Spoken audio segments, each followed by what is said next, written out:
I'm Tom Owen. I live at 608 2nd Avenue Southeast. And I got a petition up for the 600 and 700 blocks of 2nd and 3rd Avenue to opt out of the medical district and possibly get in the downtown district. I presented this to the city clerk, and I have, I think 1 or 2 over 50% of property owner signatures on this.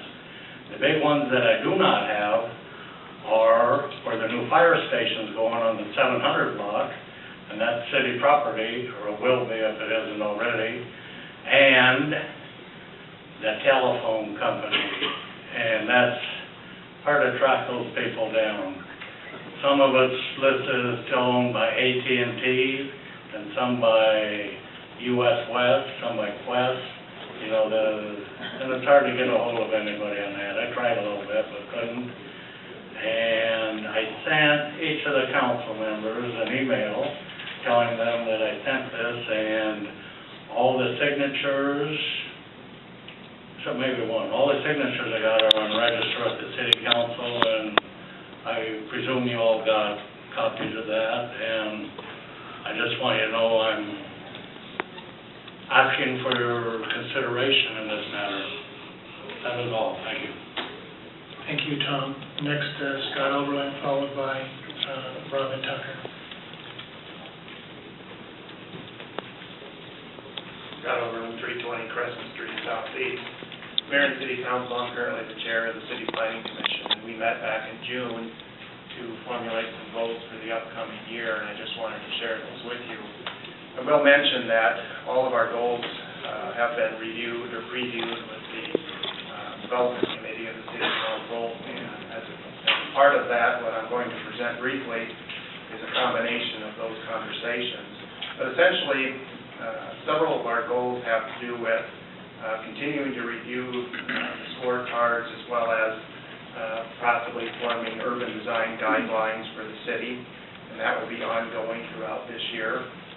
In addition to that, we'll also be considering changing our meeting time next month, possibly to 5:30, and we'll continue to emphasize improving the skills and knowledge of the commissioners on the council as far as programs as well as seminars and things of that nature, so that they become more tuned to what's going on in the country that way. In addition, we'll also be increasing interaction and communication with other city boards and commissions. Specifically, we'll also be interacting more closely with the Development Committee of the City Council so that our goals are in line with each other. We'll also be reviewing our bylaws. And lastly, we will participate in the continued development of the city's comprehensive plan. So that's just a summation of what we'll be working on in addition to the regular workflow. Thank you. Thank you. Robin Tucker.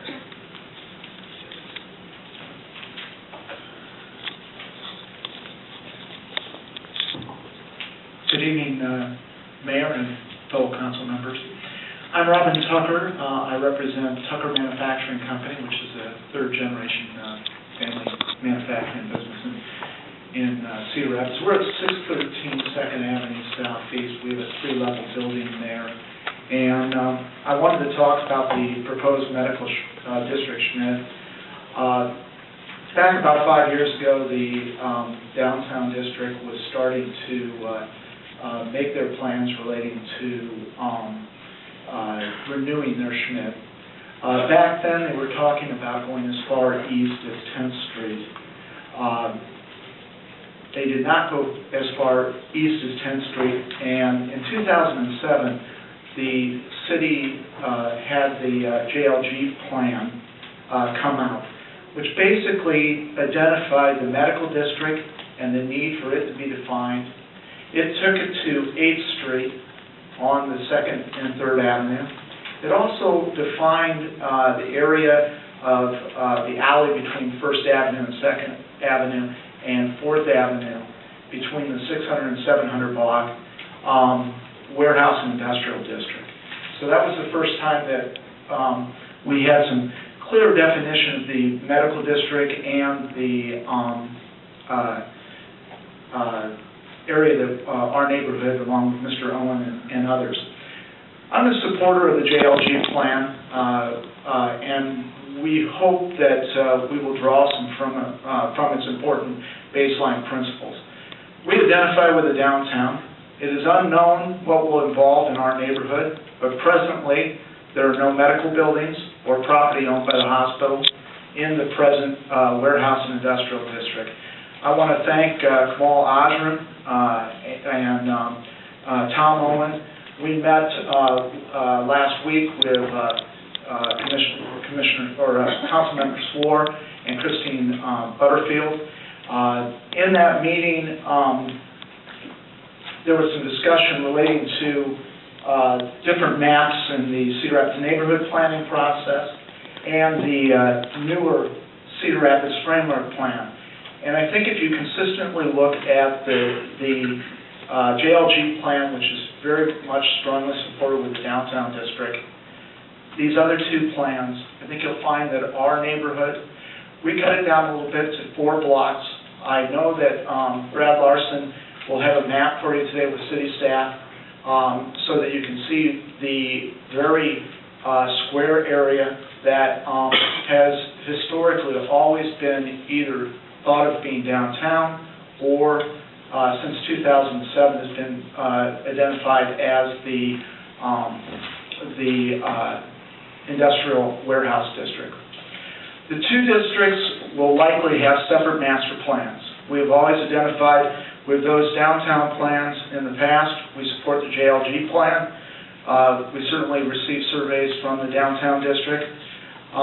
As a flood impact business with tough times these days, we'd really appreciate if you would take a look at the area that our petition speaks out for and move us out of the boundaries of the medical district, and we certainly are interested in being a part of the downtown district. Thank you for your time and consideration today. Thank you, Robin. That closes out the public comment section. That brings us to item number 51, an ordinance to consider establishing the Cedar Rapids Medical Self-Supported Municipal Improvement District. Christine, do you have any additional information for us? Good evening, Mayor and City Council. Christine Butterfield, Community Development Director. Not any specific additional information, but if council has questions about the process steps or any subsequent requests from the public, we're happy to respond. All right, thank you, council. We had the first reading 2 weeks ago, and it was an 8-to-1 vote. And this is the second reading. Any questions, or Tom? Christine, did staff provide this, or did a constituent provide this? No, this was actually a map that, as Mr. Tucker mentioned, one of our staff members, Brad Larson, prepared. You'll see it delineates the, the medical district boundary. Sorry about that. And the section here and with the red dash lines. Right to your Everybody, you guys have, he's got it. Yes, right to your With the red dash lines corresponds to the request that the city logged into OnBase last week from a couple of the property owners making a request to be excluded.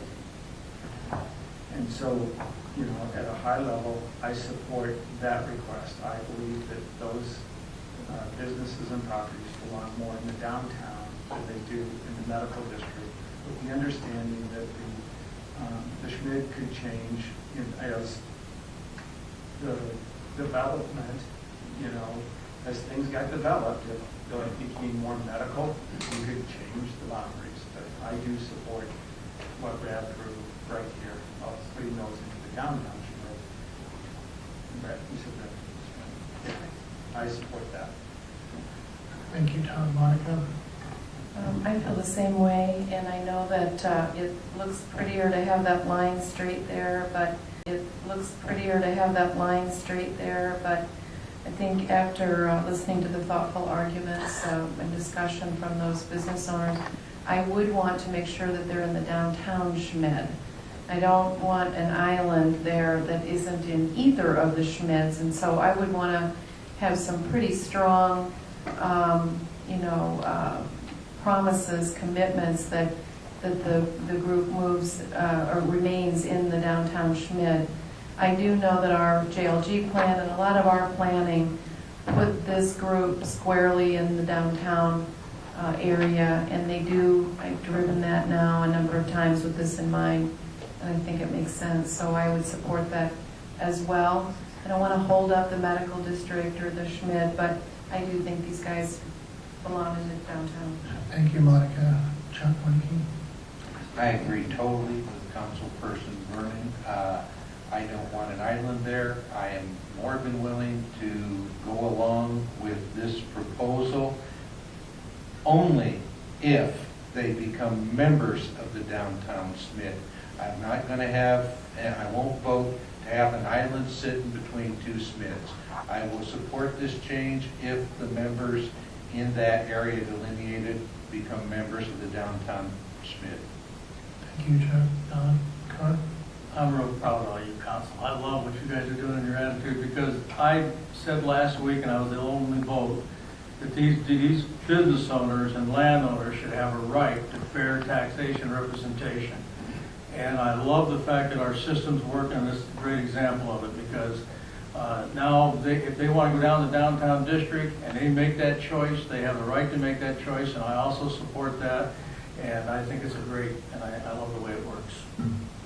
Thank you, Don. Pat? Well, I hate to be the contrarian here. I guess I grew up this, like things parallel and plumb and straight, and I listened to some of the arguments, and well, I think some of those businesses had the opportunity to be in the downtown district once before, but fought pretty hard. And so when I look at this, and the whole JLG thing, well, this varies dramatically from the JLGs. I mean, it's wider, it's deeper, and that was really a conceptual plan. And I also say, I remember that I ran into a friend who owns a building there, and his business has nothing to do with medical. And the argument is always said, well, it's medical, so everything has to be medical. And this guy has nothing to do with medical, and he loves he's going to be in the medical district because he knows it's going to increase his property values. And it's that proximity to those medical buildings and being in that SSMID district, which is going to add value to his business. And then you think about the downtown. I mean, look at the variety of businesses we have downtown. They're in the SSMID. We have a tailor whose shop is about 2 times bigger than that desk, and then we have Alliance and United Fire and everything in between. And they don't all have downtown type businesses, but they're located in downtown. So I think the map should stand as it is. See how this plays out. Maybe at some future time it makes sense to realign these. But I guess I'm not convinced by any of the arguments made by the property owners that this should change. That's it. Thank you. Thank you, Pat. Chuck Winnicke? Thank you, Mayor. I'll keep it real short, but to answer Pat's question, you like straight lines. I remember when we first came up with this, you see that little notch down at the bottom that we let those two get out? If you want straight lines, then it should go all the way down 5th Street, should it? Thank you. Question for, well, first of all, we have the ordinance, the second reading, which was passed 8-1 at the last council meeting. This type of ordinance needs a supermajority, it needs 7 votes. And it appears, Jim, that the votes aren't there to pass this a second time. So from a procedural standpoint, does it make sense for us to defeat that and start over with a new ordinance? Is this able to be amended and then start over with the first reading? We took a look at this late last week, and our thinking was that that was what the council wanted to do, that this ordinance that's presently before the council for consideration would be defeated either by being voted down or dying for lack of a second. And at the same time, the council could schedule a public hearing and direct that the mailing be given to the property owners in the district that the council was interested, or at least 7 members of the council were interested in forming. So I don't think you have to go all the way back to the beginning with the city planning commission and so forth, but I do recommend that type of notice be given if the council wants to go there. Okay, thank you. Chris? It must be that we grew up on farms and like those square borders. I mean, I don't prefer the boundaries the way they are. However, I don't have a problem with allowing those businesses to be in the downtown district.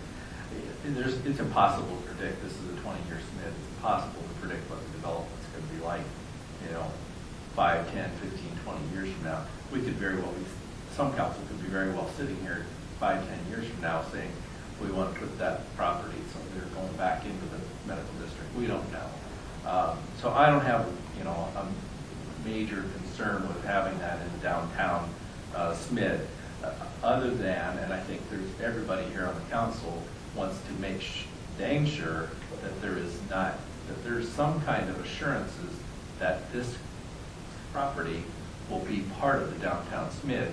And however we do that, whether it's by contract or whatever, we don't want these property owners to be able to get out of the medical SMID and then not participate in the downtown SMID. I think there's agreement there. So how we do that, I don't know. But my concern is that we make sure that we still have somehow secure that piece of it so that we don't end up with that island. Thank you, Chris. So I'll look for a motion to approve the second reading of this ordinance. Okay, it's been moved by Shields, seconded by Shea. All those in favor will vote aye. Aye. So we have 3 ayes. All those in favor vote no? No. All right, we have 3 ayes, Shea, Shields, and Jewett. And we have Carr voting no, Winnicke voting no, Vernon voting no, Corbett voting no, Swore voting no, and Osmic voting no. Motion fails. That brings us to public input. We have 2 public input processes, one at the beginning of the meeting to address any issue on our agenda, and then we have one at the end of the meeting for any general issues facing Cedar Rapids. We have a couple people that have signed up. Address council as well. I don't know what your procedure is, but she mentioned that to me when she was back there. I want to thank those that supported our petition. Through the process, one learns a lot about city planning and various things about. I think that the city council would be wise to keep this from being dusted. The other two plans that Christine Butterfield shared with me are very important, but I think that there are several principles in this that are not a part of this document, and I think it would be a grave mistake in city planning if we took away from them. Council Member Shea, your comments tonight concern me a little bit. Number one is, I think there are principles in the JLG plan that are very valuable, and I think you're understating the document. The other thing is that back in 2006, I was under the impression we're going to be put in the downtown district. However, it didn't get done. The people that spoke with Councilmember Swore and city staff, they understand that you don't want a gap. I felt that the way that it was said tonight made it sound like, we weren't for being in the downtown district. When we came to the public hearing in June, I was part of the public record, but city staff told me last Friday they didn't remember me talking. That's disappointing. I mean, we take time and don't. And then tonight, I was a little disappointed that, the petitions that we have are more than a couple. And, we have businesses to run. It's a very delicate situation right now. We support the medical district. I just want it to end at 8th Street. And I do appreciate the people. Did we amend the people that were already taken off previously? Are they now in the downtown district, or will that work be part of the future work of expanding the downtown district? I know other property owners were taken off previously. And so I didn't want to talk strictly about 600 block of 2nd Avenue, but I did want to talk a little bit about city planning, because when I went and I visited with some fine people, I am concerned that we're not respecting some of the documents or some of the statements that are in here that I think are extremely valuable for the downtown. I was basically told that these are the 2 plans, and the city basically has put this on the shelf. That's how it was presented on Friday, and I felt that I should share that concern with you. September 13th, you're going to be taking the recommendations of the Charter Commission. I wanted to thank you for the resolution tonight. You thanked the 12 members. I happen to be one of them, so I want to say thank you. Councilmember Shields, you mentioned that you wanted minor tweaks, and I can respect that. And I believe the document that we brought has that. I would strongly recommend that you maybe look at 2 things. I would look at possibly how many meetings a month is ideal. We did not discuss that, but it was discussed on the original Charter Commission. And then the last was, we did get diverse input on instant runoff voting. And the Charter Review Commission didn't feel that they could meet the time schedule if we talked a lot about that. But there were a number of people that came and spoke on that. And I just thought I would pass that on tonight. So thank you for your time. Thank you for your hard work. It's been a long night. And again, thank you for your support. And I hope that you can reflect on my comments tonight. Thank you, Robin.